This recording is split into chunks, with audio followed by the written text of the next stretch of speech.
მოგესალმებით, მე გახლავართ გიორგი გვასალია, უძღვები ბიბლიური ფასეულობების კურსს, დღეს წარმოგიდგენთ თემას სათაურით ნათლისღებისა და ევქარისტიის საიდუმლო, როგორც ეკლესიის გააზრება.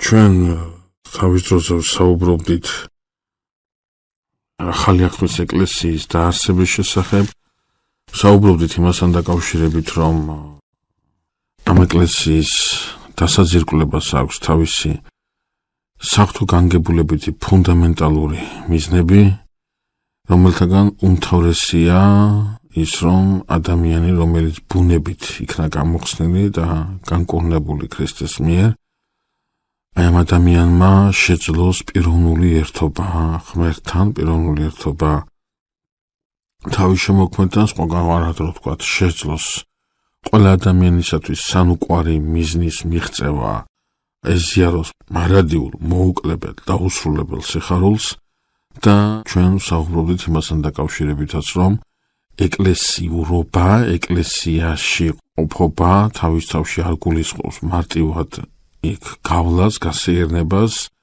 ან დათვალიერებას, ან ვიღაცის ხათრით მისვლას, არამედ გულისხმობს ჩართულობას მის საიდუმლოთ მოქმედებაში, რადგან ამ საიდუმლოში მონაწილეობით ადამიანი ეზიარება, ეხება და ადამიანს უბრალოდ ეხება და ადამიანში იწყებს დამკვიდრებას მადლის სულისაწმინდისა, საღვთო ენერგია, რომელიც ადამიანის უძლურებას გადაფარავს და თავისი ძლიერებით წარმართავს მას გზას აი იმ მარადიული სიხარულისაგან, რომლის შესახებაც უკვე ჩვენ საუბრობდით. ახლა ეს საიდუმლო, საეკლესიო საიდუმლო, რომელსაც ჩვენ უკვე სიტყვა დავწერით, ძალიან საინტერესოა. საიდუმლო ზოგადად ეკლესიაში ეწოდება იმგვარ ღვთელმოქმედებას, როდესაც გარეგნულის მიღმა აღესრულება თვალით უხილავი მოქმედება.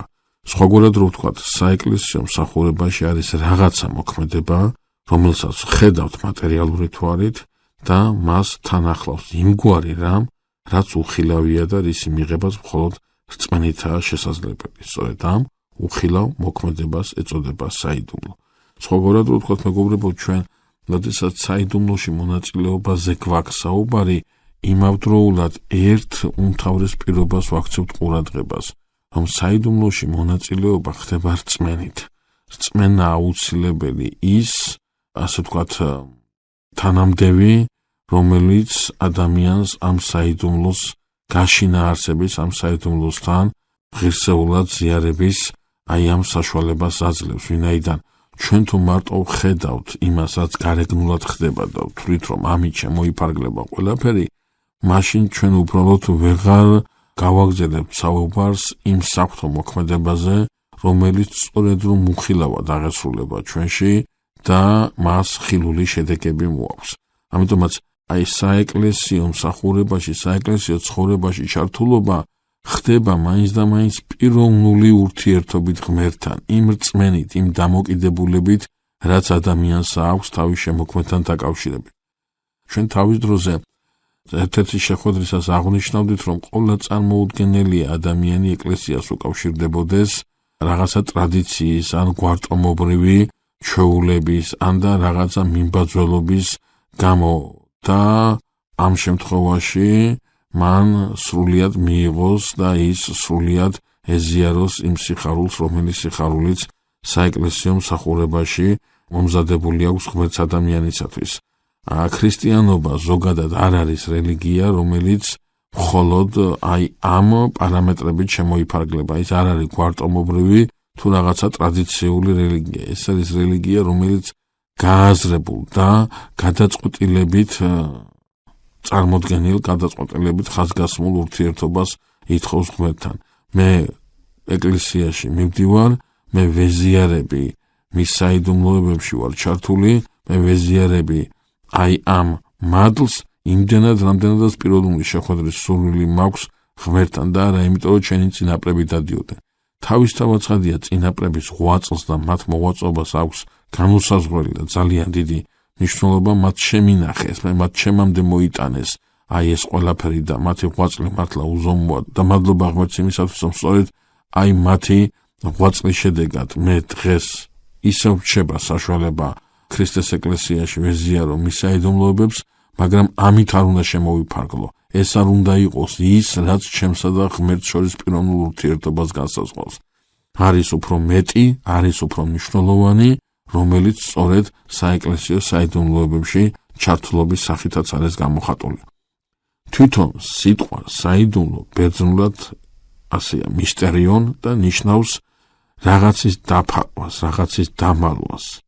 საეკლესიო ლიტერატურაში ამ სიტყვაში მამები სხვადასხვა აზრს დებდნენ. მაგალითად, საიდუმლოდ იწოდება მაცხოვრის განკაცება, მისი გამომხსნელობითი ღვაწლი, მისი შობა, მაცხოვრის სიკვდილი, აღდგომა და სხვა. ეს ყველაფერი საიდუმლო. საიდუმლოა რატო? ჩვენ უკვე ხო ვთქვით, რომ საიდუმლოს აქვს აი ეს ორი მხარე, ეს ორი შემადგენელი, ჩანს რაღაცა ნაწილი, ხედავთ მათვალით, აღვიქვავთ და მეორე მხარე არის აი ეს უხილავი მოქმედება, საფრთხო მოქმედება, რომელსაც ადამიანი ღირებს რწმენით. ამიტომ ჩვენ შესაძლებელია ვისაუბროთ მაცხოვრის ჯვარცმის შესახებ, მაგრამ თუ არ გავიაზრეთ ამ ჯვარცმას, ამ ხილული სურათის მიღმა, უხილავი რა მოქმედება თანსდევს და რა საფრთხო განგებულებით რეალიზდება ის ჩვენთვის მარტო ისტორიული ფაქტი იქნება, რომელიც შეიძლება დიდი ალბათობით ჩვენი დამოკიდებულების გამო პირადად ჩვენ არ შეგვეხოს. ანუ არ მივიღოთ ის, უბრალოდ ავიღოთ ისტორიულ ფაქტად მორჩა და გათავდა. ამან ჩვენში არანაირი ცვლილება არ გამოიწვიოს.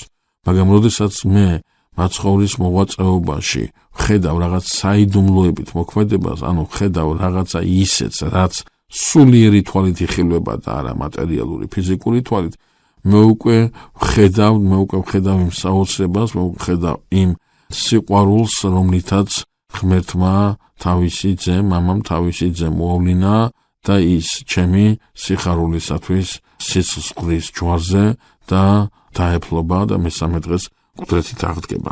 ამიტომაც ძალიან მნიშვნელოვანია, როდესაც საუბრობთ რაღაცა საეკლესიო დღესასწაულებზე, აქცენტი გავაკეთოთ არა მხოლოდ იმაზე, ისტორიულ ფაქტზე, რა მოხდა, არამედ იმაზეც, თუ უხილავ სამყაროში, საიდუმლოებრივ მოქმედებაში, აი ამ ხილულმა ისტორიულმა მოვლენამ რა გამოიწვია. საეკლესიო საიდუმლოში ხდება ადამიანისა და ღმერთის ყველაზე ახლო შეხვედრა, რამდენადაც ეს მიწიერ ცხოვრებაშია შესაძლებელი. ცხადია, ეს შეხვედრა მადლის მიერად წარმოებს, რადგან ღვთის არსის ხილვა ადამიანისათვის შეუძლებელია. გავიხსენოთ, ჩვენ საუბრობდით ამასთან დაკავშირებით, როდესაც ხას უსვავდით განხრთობის ქრისტიანულ გააზრებას და აი ამ თემას უღრმავდებოდით, იქ საუბრობდით სწორედ იმასთან დაკავშირებით, რომ ადამიანი საფრთხო ბუნებასთან ვერ მივა, მისი ბუნება მიუახლებელია. ამასთან პიროვნებაში ვერ მოთავსდება, საფრთხო პიროვნება ადამიანურ პიროვნებაში არ შემოდის, ხო, ეს წარმოუდგენელია. მაშინ რა დარჩა ის, რაითაც ღმერთი უნდა შემოვიდეს და დამკვიდრდეს ადამიანში. რითი ეხება, რითი ეზიარება, რითი ხვდება ერთმანეთს ღმერთი და ადამიანი. ეს არის სწორედ მადლის სულისაწმინდის, ეს არის სწორედ საფრთხო ენერგია, საფრთხო მოქმედება. აი ეს მადლი შემოდის და მკვიდრდება ადამიანში. ჩვენ მაშინ საუბრობდით და ხას უსვავდით, რომ აი ამ მადლის მოქმედება სწორედ განაპირობებს იმ უმთავრეს მოვლენას ადამიანის ცხოვრებაში, რომლის საბოლოო მიზანი არის მისი განღმრთობა, ანუ აი ადამიანის ღმერთად ქცევა. ერთგვარად ქმნილ ღმერთსაც უწოდებენ მას, ხო, ანუ მადლის მიერ ღმერთად ქცევა, რაც თავისთავში გულისხმობს იმას, რომ ადამიანი ხდება მთლიანად სამკვდრებელი სულისაწმინდის, რითი ბუნებით კიდევ ერთხელ ბუნებას ვერ მივაახლებით, პიროვნება პიროვნებაში ვერ მოთავსდება. მაშინ როგორ მკვიდრდება ღმერთი ადამიანში? ღმერთი ადამიანში მკვიდრდება თავისი ენერგიებით, თავისი მოქმედებით, თავისი მადლით. და სწორედ როდესაც აი საეკლესიო საიდუმლოზე გვაქვს საუბარი, საეკლესიო საიდუმლოში ხდება აი ამ მადლის მოხვეჭა, არა მარტო საეკლესიო საიდუმლოში ხდება ეს, მაგრამ საეკლესიო საიდუმლოში ყველაზე მეტად ხდება და ყველაზე მნიშვნელოვნად ხდება აი ამ მადლის მოხვეჭა და დამკვიდრება ადამიანში. ამიტომაც აი როდესაც ჩვენ საეკლესიო საიდუმლოში ვიღებთ მონაწილეობას, ჩვენ ყურადღება უნდა მივაქციოთ იმას, რომ ამ დროს აი ეს მოქმედება, საფრთხო მოქმედება იწყებს ჩვენზე და ჩვენში მოქმედებას. ამიტომაც აი როგორც აღვნიშნეთ, საეკლესიო საიდუმლოში ხდება ადამიანისა და ღვთის ყველაზე ახლოს შეხვედრა, რამდენადაც ეს მიწიერ ცხოვრებაშია შესაძლებელი. ცხადია, ეს შეხვედრა მადლის მიერად წარმოებს, როგორც აღვნიშნეთ, რადგან ღვთის არსისხილვა ადამიანისათვის შეუძლებელია. აი მოსე წინასწარმეტყველი, როდესაც ღმერთს თხოვს ახელვინოს მისი დიდება, პასუხად მიიღებს იმას, რომ არ არსებობს კაცმა იხილოს ღმერთი და ცოცხალი დარჩეს. ამიტომაც ის მხოლოდ ამ დიდების რაღაცა ანარეკლს, აი სიმბოლური სიტყვით რო ვთქვათ, რაღაცა ამ დიდების ზურგს, რაღაცა ძალიან ისეთ მცირე ნაწილს იხილავს და წმინდა წერილში აღწერილია ის საოცარი მდგომარეობა, რომელშიც ის აღმოჩნდება ამ ხილვის შემდეგ. მოსემ იტვირთა საღვთო ნათელი და მისი სახიდან ნათელი მოდიოდა. აი, რომელსაც რო ჩამოვა მთიდან და აი სახე უწყინავს ამ ნათლით, ხო? მასა საუბარი შეუძლებელია, მანამ სანამ ის რიდეს არ ჩამოიფარებს და აი ასე არ ეჩვენება ადამიანებს გარკვეული პერიოდი მოსა სწორედ აი ასეთ მდგომარეობაშია, რადგან ეს ნათელი აქვს მას ნატვირთი. ეს ნათელი, რომელიც მოსემ ჩამოიტანა მთიდან, არ არის მოსესი, მან იტვირთა, მას მიეცა ეს ნათელი და ის არსებითად პრინციპულად სხვაობს იმ ნათლისაგან, რომელიც თაბორის მთაზე გაცხადდება, ვინაიდან თუ კი მოსემ იტვირთა ეს ნათელი, ის ნათელი, რომელიც თაბორის მთაზე გაცხადდება, ის არსისეულია, ის უშუალო ძის ბუნების მოქმედებას გამოხატავს და ამ შემთხვევაში მას ეს მიღებული არ აქვს, ეს თავისია თვითონ ძის ბუნების მოქმედების გამომხატველია იმ დროს, როდესაც მოსეს შემთხვევაში ეს ნათელი მოსესი არა, ღვთისაგან არის მიცემული. მაგრამ ჩვენ მაინც ახლა ამ შემთხვევაში ყურადღებას ვაქცევთ იმას, რომ მოსეს სახელიდან არეკლილი ეს ნათელი თავის თავში გულისხმობს ამ მადლთან ურთიერთობის შედეგს. აი რაღაცა ამდაგვარი ხდება, როდესაც ჩვენ ვართ ჩართული საეკლესიო საიდუმლოში. ჩვენს ვეხებით იმ მადლს, ან და ჩვენს გვეხება ეს მადლი, ეს საღვთო მოქმედება და შედეგი არის ის, რომ ჩვენი სულიც აი ასე ირეკლავს აი ამ ნათელს, როგორც მოსეს სახე ირეკლავდა საღვთო ნათელს. შესაბამისად, ჩვენ ყურადღება უნდა მივაქციოთ მეგობრებო იმასაც, რომ ადამიანი, რომელიც მყოფობს ამ ქვეყნად, მისი დაცემული მდგომარეობის გამო, ჩვენ ეს ვიცით და ამაზე უკვე ვისაუბრეთ, მას აქვს სიკვდილთან წინაყარობის აუცილებელი წინაპირობა, ის უნდა გარდაეცვალოს, სული და სხეული ერთმანეთს უნდა გაშორდეს, უნდა გაიყაროს და სხეული დაედება საფლავად, ხოლო სული უკვე მიდის იმ მარადიულობისაკენ, იმ მარადიული კარიბჭისაკენ, რომლის მიღმაც უკვე დაუსრულებელი ხვედრი ექნება მას გარკვეული ეტაპის შემდგომ. სხეულთან შეხვედრის შემდეგ თავისთავად ცხადია.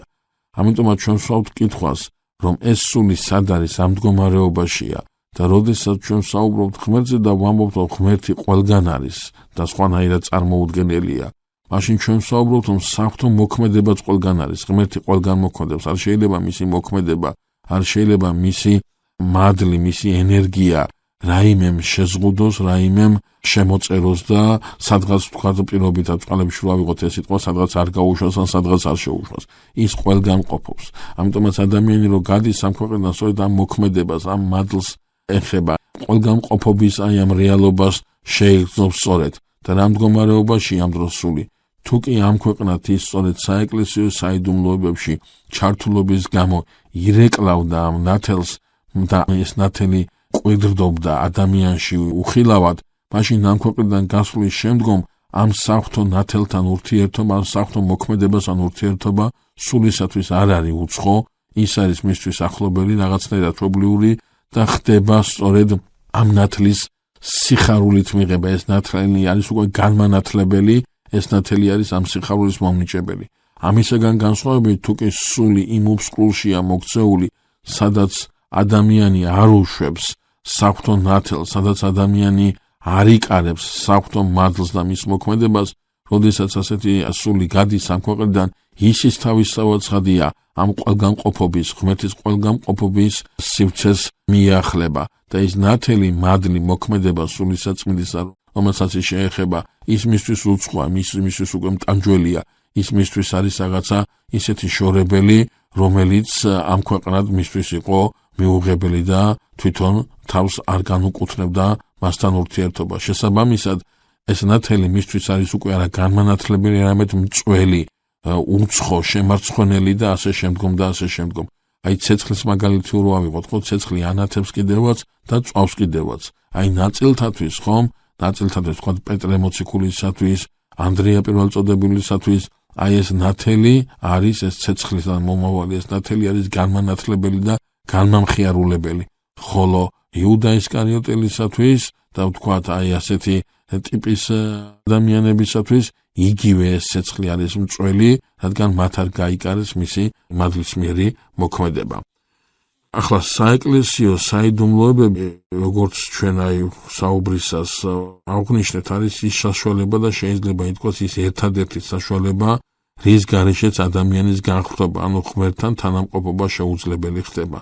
საეკლესიო საიდუმლოთი ადამიანში შემოდის საღვთო მადლი, ანუ ენერგია, იგივე საღვთო მოქმედება, რომელიც ადამიანის ვითარცა გონიერი ქმნილების უზრუნველობას აღავსებს საღვთო ძლიერებით. საეკლესიო ღვთაელმოქმედებათაგან საიდუმლოდ უწინარესად იწოდება ნათლისღება და ევქარისტია. დიონისი არეოპაგელი ზეციური იერარქიისათვის თავის ნაშრომში საიდუმლოდ ასახელებს სამ მოქმედებას, სამ ღვთაელმოქმედებას, ეს არის ნათლისღება, მირონცხება და ევქარისტია, თუმცა საიდუმლოდ სახელდებულია ასევე მონაზნად აღკვეცა და დაკრძალვის ტიპიკონი. მე-9 საუკუნეში მოღვაწე თეოდორე სტუდიელი 6 საიდუმლოს ასახელებს, ეს გახლავთ ნათლისღება, ევქარისტია, მირონცხება, მღვდლობა, ბერად აღკვეცა და დაკრძალვის ტიპიკონი. წმინდა გრიგოლ პალამა მე-14 საუკუნეში უშუალოდ ორ უმთავრეს საიდუმლოზე საუბრობს, ესაა ნათლისღება და ევქარისტია, ხოლო ნიკოლოზ კაბასილა მე-15 საუკუნეში თავის ნაშრომში ცხოვრება ქრისტეში მხოლოდ სამ საიდუმლოს განმარტავს. ეს საიდუმლოებები გახლავთ ნათლისღება, მირონცხება და ევქარისტია. დღეს ჩვენთან ეკლესიაში 100-ია მიღებული და ჩვენც ასე ვიცით, რომ 7 საიდუმლოა და მათი ჩამონათვალის შემდეგი გახლავთ ნათლისღება, მირონცხება, ევქარისტია, სინანული, მღვდლობა, ქორწინება და ზეთისხება. დანარჩენი ყველა ღვთაელმოქმედება მხოლოდ რაღაც რიტუალურ ნაწილად განიხილება. თუმცა უნდა აღინიშნოს, რომ ასეთი დაყოფა მართლმადიდებელ ეკლესიას არასდროს ცოდნია და როგორც ზემოთ ჩამონათვალში წარმოგიდგინეთ, რაღაცა კონკრეტულ რიცხვზე მიჯაჭულობა აღმოსავლეთის ეკლესიისათვის ყოველთვის უცხო იყო. უნდა აღინიშნოს, რომ აი ასეთი დაყოფა საიდუმლოდ მოქმედება და რიტუალურ მოქმედებად ლათინური ეკლესიის სქოლასტიკიდან მოდის და იქიდანვეა გადმოსული გარჩევა საიდუმლოსი და რიტუალს შორის. აღმოსავლეთის ეკლესია არასოდეს დაინტერესებულა საიდუმლოთა რიცხვის განსაზღვრით და არც უდავია ამის შესახებ.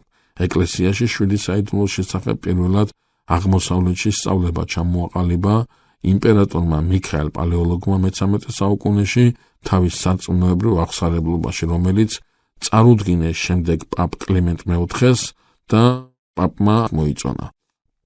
თუმცა უნდა ითქვას, რომ ეს ტრაქტატი თვითონ იმპერატორს არ დაუწერია. ის ლათინი ღვთისმეტყველების მიერ იყო შედგენილი და ამიტომაც სრულიად ბუნებრივია, რომ პაპის მხრიდან აი ამ ტრაქტატს მოწონება შეხვდებოდა. უკვე მე-15 საუკუნეში წმინდა სვიმეონ ახალი ღვთისმეტყველი საუბრობს 7 საიდუმლოს შესახებ, თუმცა იქვე დასძენს, რომ მონაზნად აღკვეცის საკრამენტალური მნიშვნელობა არ უნდა იყოს დავიწყებული და ამასაც რაღაცნაირად აი თავის შედობაში ამ საიდუმლოებრივ მოქმედებაში მიათვლის. იმავე პერიოდის მღვდელმთავარი იოასაფ ეფესელი პირდაპირ მიუთითებს, რომ ეკლესიაში არა 7, არამედ უფრო მეტი საიდუმლოა, ის 10 საიდუმლოს ჩამოთვლის და მონაზნად აღკვეცისა და დაკრძალვის ტიპიკონის გარდა ასახელებს ტაძრის კურთხევასაც.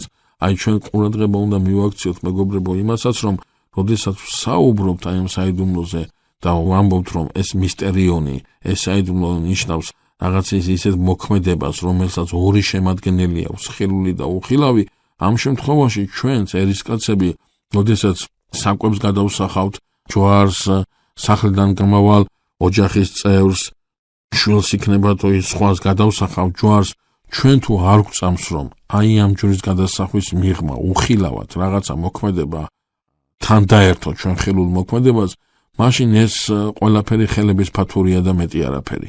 თავისთავად ცხადია, როდესაც ჯვარს გადავსახავ შვილს თავისთავად ცხადია, ამას თავისი ძალა, თავისი მოქმედება და თავისი ენერგია აქვს, რომელიც მიდის შვილისაკენ თუ იმ პიროვნებისაკენ, რომელსაც გადავსახეთ ჯვარი და ესეც საიდუმლოდ მოქმედება გახლავთ და ესეც გახლავთ მონაწილეობა იმ საიდუმლოდ მოქმედებაში, რომლის წყარო და სათავე გახლავთ ჩვენი მაცხოვარი და მისი ეკლესია. ახლა ჩვენ დღეს სათაურიდანვე გამომდინარე თავისთავად ორ ფუნდამენტალურ უმნიშვნელოვანეს საიდუმლოს მივაქცევთ ყურადღებას. ეს ჩამონათვალი, რომელზეც საუბრობდით, იქაც აშკარად იყო გაჟღერებული, რომ მიუხედავად რიცხვისა, ეს ორი საიდუმლო ნათლისღება და ევქარისტია ყველა ჩამონათვალში გვხვდება აბსოლუტურად და ამიტომ სწორედ ამ ორით შემოვიფარგლოთ ამ ეტაპზე და მას მივაქციოთ ყურადღება. ახლა ნათლისღების საიდუმლოსთან დაკავშირებით შეიძლება ითქვას, რომ ის არის კარი და საწყისი ყველა საიდუმლოსი, რომელშიც ჩართულობა აუცილებელია ადამიანის სამომავლო გახვრობისათვის. ნათლისღების საიდუმლოში ადამიანის სამგზის წყალში შთანთვლითა და მისგან ამოსვლით ქრისტეს თანადაეფლობა და აღდგება ღმერთთან მარადიული ერთობისათვის. სხვაგვარად რომ ვთქვათ, ნათლისღების საიდუმლოში ხდება ადამიანის ცოდვით დაავადებული ბუნების განწმენდა და მისი ახალი ადამით, ანუ ქრისტეთის შემოსვა. სხვაგვარად რომ ვთქვათ, მეგობრებო, ადამიანი, როდესაც იბადება, ყველა ადამიანი იბადება ამ პირველ ადამიანისეული ბუნებითი სნეულებით, ხო? ჩვენ ეს დასნეულებული ბუნება მემკვიდრეობით გვერგო, ვინაიდან ჩვენც იმ მოდგმისა ვართ, რომელი მოდგმაც დაავადდა ცოდვით და თქვათ მე სამუნე სიტყვები რო გავიხსენოთ, უჟულოებათა შინა მიუდგა და ცოდვათა შინამშრომე დედამან შემან. ყველა ადამიანი სწორედ ამ შობით არის წარმოდგენილი ამ ქვეყნად, ამ სნეულებით, ამ ცოდვისმიერი ანარეკლით მოდის ამ ქვეყნად და ყველა ადამიანი მოწოდებულია იმისათვის, რომ განიხრთოს, ხო? ანუ განიხრთოს ასე ნიშნავს, ჩვენ კიდევ ერთხელ გავიმეოროთ, ადამიანში მაცხოვნებლობითად მოქმედებდეს მადლის სულიწმინდის ადამიანი გახდეს ტაძარი სულიწმინდის ადამიანი გახდეს ტაძარი ღვთისა. და როდის მოესპო ადამიანს ეს საშუალება, როდესაც ბუნება დაუზიანდა, ხო? გაგვახსენდება, ადამი შემოსილია ნათლით სამოთხეში და არცხვენია რო შიშველია, ჩვენ ამის შესახებ თავის დროზე ვილაპარაკეთ და ვთქვით, რომ ეს იმას ნიშნავს, რომ ადამი მთლიანად მოცულია სულიწმინდის მადლით, ანუ ეს სიშიშვლის ურცხვენობა მის უსიცხვილობას კი ნიშნავს დაფარულობას მისი სისუსტისას საღვთო მადლის მოქმედების საღვთო ენერგიის ძლიერებით. მისი ცოდვით დაცემის შემდგომ ადამს განეძარცვება ეს მადლი, ანუ ადამზე და ადამში ვეღარ მოქმედებს მადლის სულისაწმინდის და მაცხოვნებლობითად, რადგან ასეთ შემთხვევაში ძალმომრეობას ექნებოდა ადგილი ღვთისაგან. შესაბამისად, როდესაც ჩვენ ვიბადებით ამ ქვეყნად შემოვდივართ საცხოვრებლად, შემოვდივართ სწორედ ამ მდგომარეობაში, რომელსაც ბუნება აქვს ასეთი დაზიანებული და მასში მაცხოვნებლობითად არ მოქმედებს მადლის სულისაწმინდისა. ნათლისღება ეს არის ის საიდუმლო, სადაც ადამიანი იმოსავს ქრისტეს, ანუ იმოსავს იმ ბუნების განკურნებულობას, რომელიც მოიტანა ქრისტემ, რის შედეგადაც შესაძლებელია უკვე ადამიანმა მიიღოს ის საშუალება, ღვთისაგან დაბრუნებული ის საშუალება, რომ მასში მაცხოვნებლობითად დაიწყოს მოქმედება სულიწმინდის მადლმა.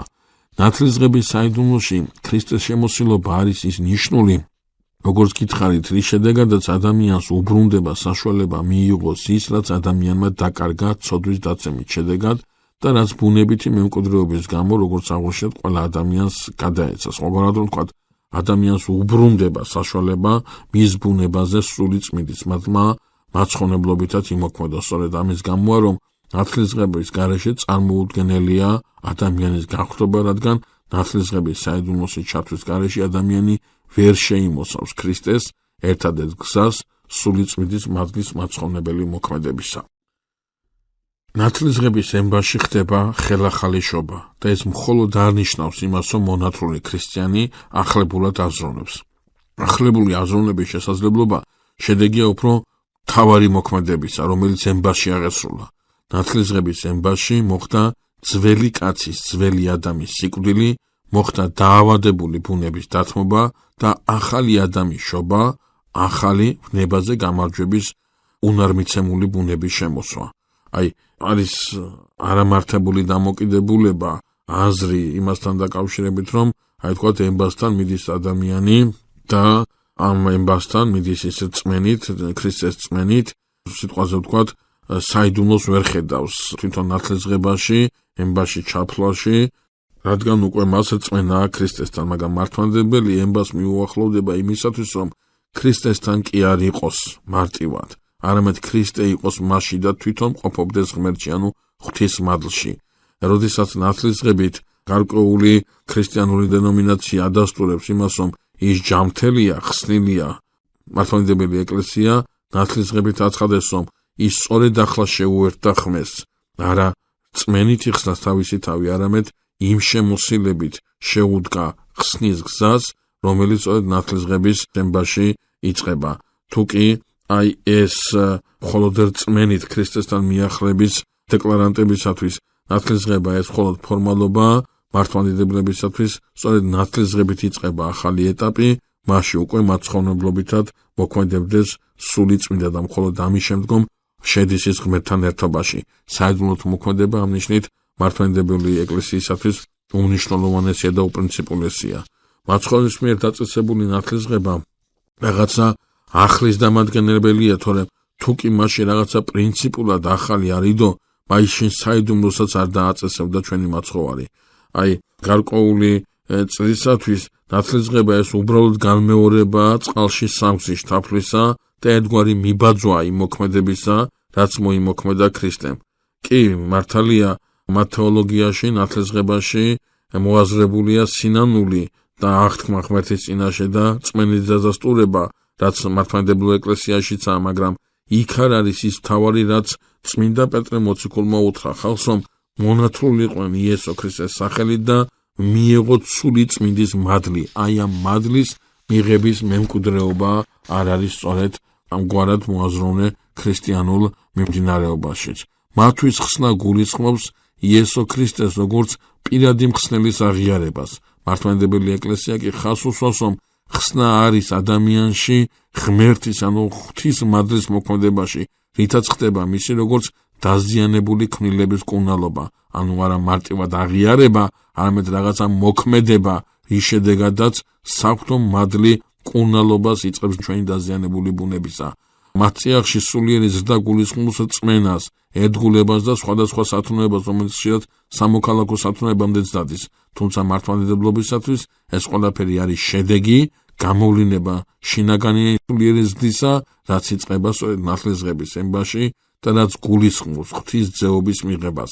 აქ გულისხმობთ მაცხოვრის ბუნებით ძეობასა და ჩვენს მადლის მიერ ძეობას, რადგან სწორედ იესო ქრისტეში გვიშვილა ჩვენმა შემოქმედმა. ამდენად რწმენით სულიერ ზრდას მოყვება მისვლა ემბასთან და ემბაში უკვე ადამიანი ეშვილება ღმერთს. ამაზე თქვა იოანე ღვთისმეტყველმა, ხოლო რაოდენთა იგი შეიწყმარეს, მოსცა მათ ხელმწიფება შვილღვთის აყოფად, რომელთა სწამს სახელი მისი. სწორედ ეს მეორე დეტალი აღარ არის გარკვეულ ქრისტიანულ მიმდინარეობებში, რადგან იქ მადლის მოქმედება საერთოდ ინტერესების მიღმა დაყენებული. ნათლისღების დროს ხდება სიკვდილი ცოდვისათვის და ადამიანი შემოსილია იესო ქრისტეს მიერ გამოხსნილი ბუნებით, სადაც უკვე სული წმინდის მადლი მოქმედებს მაცხოვრებლობითად. ამასთან აუცილებელია მოსანაც გააჩნდეს წმენა, მაგრამ მისი რწმენით არ განისაზღვრება საიდუმლოს ძალა და მოქმედება. ჩვენ ყურადღება უნდა მივაქციოთ იმასაც, რომ ნათლისღება და საიდუმლოს სერობა არ გახლავთ მხოლოდ რაღაცის გახსენება და რაღაცა მარტივი რიტუალი და რაღაცის მარტივი გამეორება. ჩვენ უნდა ვიცოდეთ, რომ ყველაფერ ამაში ადამიანი იღებს სული წმინდის მადლს, ანუ საღვთო ენერგიასთან შემხებლობა ხდება. თუ კი ეს მხოლოდ გარეგნული სიმბოლოებია, მაშინ გაუგებარი ხდება მთელი საეკლესიო ისტორია და ის, რაც წმინდა წერილში არაერთგზის ფიქსირდება. პავლე მოციქული ნათლისღებაში ხედავს სიმბოლოსას და რეალობასაც, მან გარეგნულ ხალისას და დაფარულ ხალისას. წმინგი ბრძანებს ტიტეს წერს, მან გვიხსნა არა ჩვენს მიერ აღსრულებულ კეთილსაქმეთა გამო, არამედ თავისი წყალობით, ხელახლაშობის განბანითა და სული წმინდის მიერ განახლებით. აი სული წმინდის მიერ განახლება არის სწორედ ის, რაც მთლიანად ასრულებს და მთლიანად რეზიუმირებას უკეთებს აი ამ საიდუმლოს, რომელსაც გარკვეულწილად არც აღიარებენ და არც აქცევენ ყურადღებას. ამდენად თუ კი ნათლისღებისას მოქმედებს თავად ღმერთი, მაშინ ადამიანის მიერ აღესრულება საიდუმლო, ანუ ადამიანური ქმედებით მოქმედებს სულიწმინდის მადლი. ნათლისღების აღსრულება არც მხოლოდ იმიტომ უნდა გავიაზროთ მნიშვნელოვნად, რომ ასე დაგვიპარა მაცხოვარმა. სხვაგვარად რომ თქვათ, თუ კი მხოლოდ 100 ავიღებთ ნათლისღების საიდუმლოს და ვიტყვით, რომ ის მხოლოდ სიმბოლოა და არ არის მასში მაცხოვნებელი რამ, რადგან ცხონებისათვის ქრისტემ უკვე ყველაფერი აღასრულა თითქოს, ანუ ნათლისღება ხდება მხოლოდ დავალების შესრულება და მეტი არაფერი, აი ეს კიდევ ერთხელ ემიჯნება აი იმ სწავლებას, აი იმ მოცემულობას, რომელიც წმინდა წერილში გვაქვს. მართლმადიდებლობა ნათლისღების საიდუმლოს აღასრულებს არა მხოლოდ იმის გამო, რომ დაგვიბარა მაცხოვარმა, ამის გამოც თავისთავად ცხადია, მაგრამ ამ საიდუმლოს აღსრულებაში ის ხედავს ღვთის რეალურ მოქმედებასაც. მართლმადიდებლობაში ნათლისღება ხდება ცოდვათა მისატევებლად და ის არასოდეს იტყვის, რომ ეს დეტალი ნათლისღებაში არ იხილება. ამდენად ნათლისღება ეს არის ის საშუალება, რითაც ადამიანს შეუძლია მიიღოს თავის თავში ახალი ადამიანის სულიერი თესლი. ცოდვათა მიტევება ნათლისღების უმთავრეს შემადგენელს არ წარმოადგენს. ცოდვათა მიტევება სხვა საიდუმლოთიც ხდება. ნათლისღებაში უმთავრესია ის, რომ ამ დროს ხდება ახლიდან შობა, მეორედ შობა, ღვთისაგან შობა, რომლის შედეგადაც იოანე ღვთისმეტყველის თანახმად ადამიანი აღარ სოდავს, რადგან მასში რჩება ღვთიური თესლი, აღარ სოდავს, თავისთავად ცხადია არ ნიშნავს იმას, რომ ასე ძალები წარქმეული აქვს, არამედ ეს ნიშნავს იმას, რომ მას აქვს მიცემული უნარი, მას აქვს მიცემული საშუალება იმისა, რომ აღარ სოდავდეს. ნათლისღებისას ჩვენში ითესება ის სულიერი თესლი, რომელიც ჩვენ უნდა ავაღორძინოთ. ეს არ ნიშნავს იმას, რომ ნათლისღების შემდეგ ავტომატურად ხდება ცვლილებები, ჩვენ ისევ ცოდვასთან დაკავშირებული რჩებით, მაგრამ ჩვენში უკვე არ არის ის, რისი აღორძინების შემთხვევაშიც უკვე ცოდვაზე ბატონობის საშუალება გვეძლევა. ანუ ეს არის ის, რის შედეგადაც ადამიანს შეუძლია მიბაძოს ქრისტეს, ანუ თავად ღმერთს. ახლა გადავიდეთ ჩვენ მეორე საიდუმლოზე, რომელიც ასევე ძალიან მნიშვნელოვანია და უნდა ითქვას გვირგვინია ყველა საიდუმლოთ მოქმედებისა. ეს გახლავთ ევქარისტია, რომელიც ლიტურგიაზე აღესრულება და ეს გახლავთ ის მიზანი, რომლისაკენაც ადამიანი აუცილებლად უნდა მიდიოდეს. ლიტურგია ბერძნული ენიდან რომ თარგმნოთ ნიშნავს საზოგადოს საქმეს ან საზოგადო მსახურებას.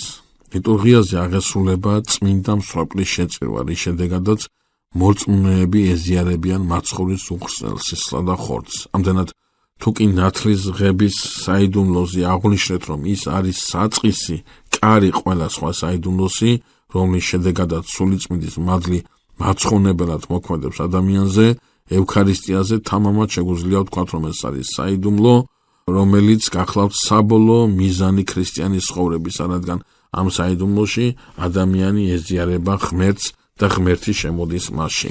ქრისტიანობა არ არის ფილოსოფია. ფილოსოფია მისთვის მოქმედების საშუალებაა, უწინარესყოლისა კი მისიონერულ სფეროში. ქრისტიანობა არის რელიგია და ეს იმას ნიშნავს, რომ მისი მთავარი გამსაზღვრელია ღმერთისა და ადამიანის ერთობა. თუ კი სხვა რელიგიებში ერთობა წარმოუდგენელია ღმერთთან და იქ მხოლოდ ღვთის წინაშე ყოფნა მოაზრებული, ქრისტიანობა პირდაპირ მიუთითებს იმაზე, რომ ადამიანის ცხოვრების მიზანია შეუერთდეს ღმერთს, ანუ იყოს ღმერთში და ღმერთი იყოს მასში.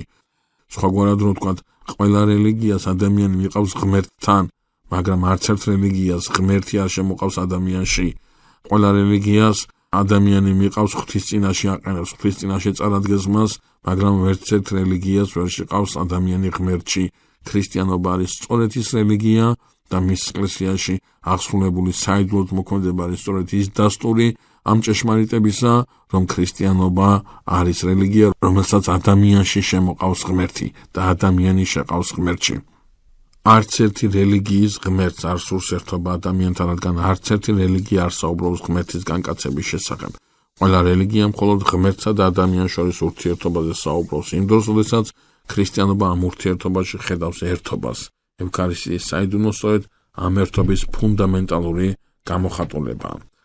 მეგობრებო, ზოგადად რელიგია შეიძლება იყოს თვითმაცხოვნებელი, მაგალითად ასეთია ბუდიზმი ან სხვა კულტურული მიმდინარეობები და მეორე, როდესაც ადამიანი მიიჩნევს, რომ ღმერთმა მისცა მას ყველაფერი და ახლა საჭიროა მხოლოდ მორჩილება და აი მორჩილებით უნდა მიიღოს ეს მოცემული და აი ეს არის მისი პარადიული სიხარულის ასე ვთქვათ გასაღები.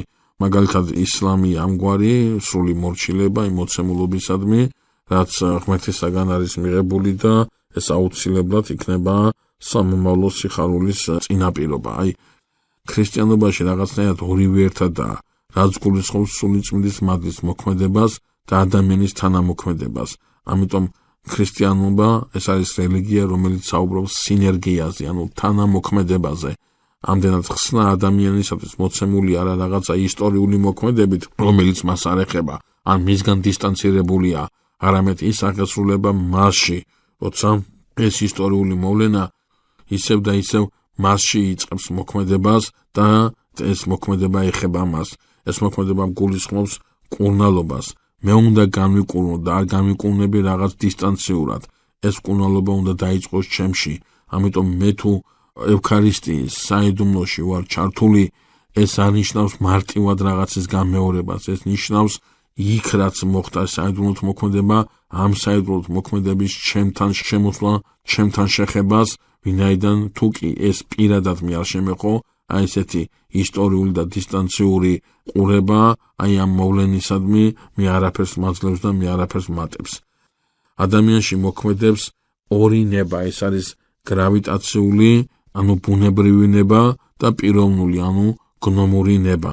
ბუნებრივი სურვილები ღვთისგანაა ჩადებული და ცოდვად ვერ განიხილება, მაგალითად, როდესაც მე დაღლილობის გამო დასვენებას მთხოვს ბუნება, უწყლობის გამო წყლის მიღებას მთხოვს და თუ დავისვენებ, თუ წყალს დავლევ, ეს არანაირი ცოდვა არ იქნება, ეს არის იმ ნების გამოხატულება, იმ გრავიტაციული ნების გამოხატულება, რომელიც ღმერთს აქვს ჩადებული ჩემში, მაგრამ აი ეს ბუნებრივი ნება საშინელებად იქცევა მაშინ, როდესაც პიროვნულ ნებას აღარ შეუძლია სულაც არ სურს აკონტროლოს ბუნებრივი იმპულსების მოძრაობები.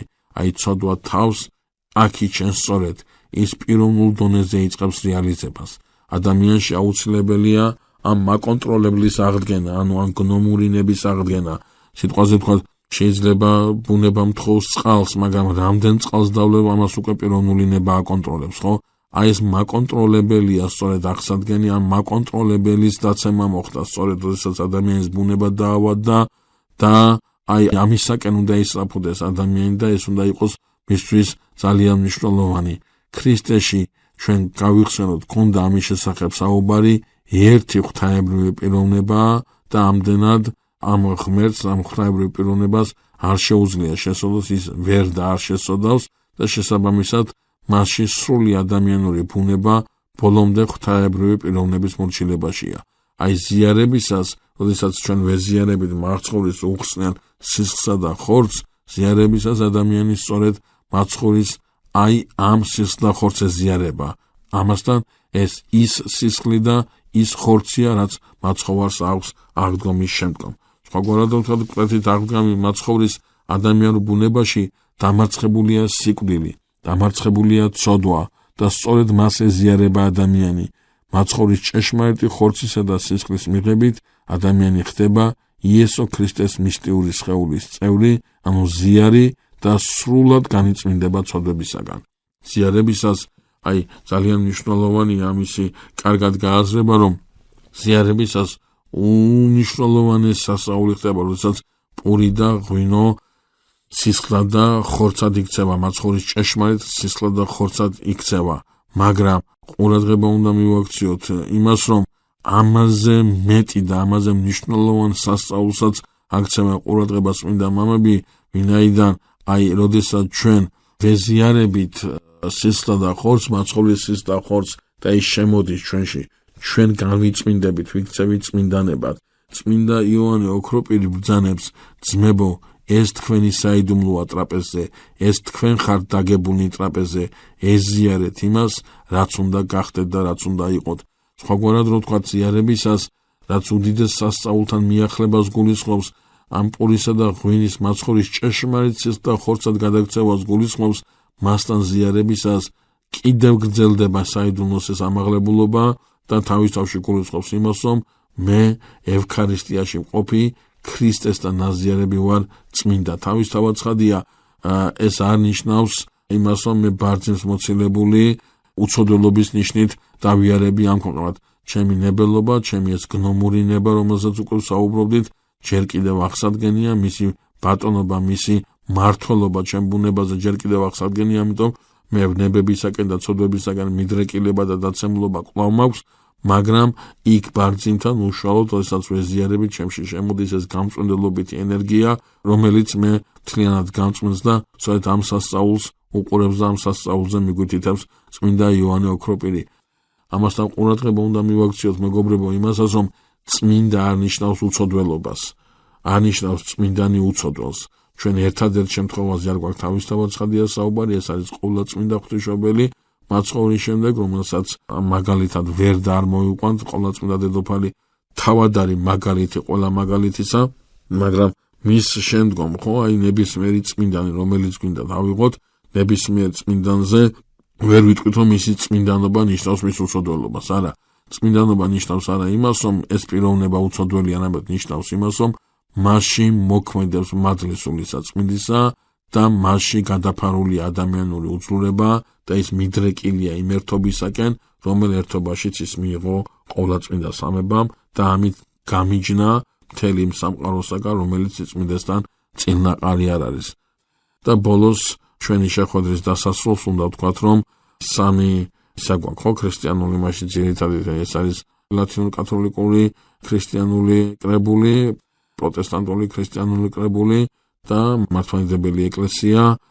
აი სწორედ აი ამის რეზიუმირებით მინდა ის როგორ ხედავენ ლიტურგიას ამ სამი მიმდინარეობიდან.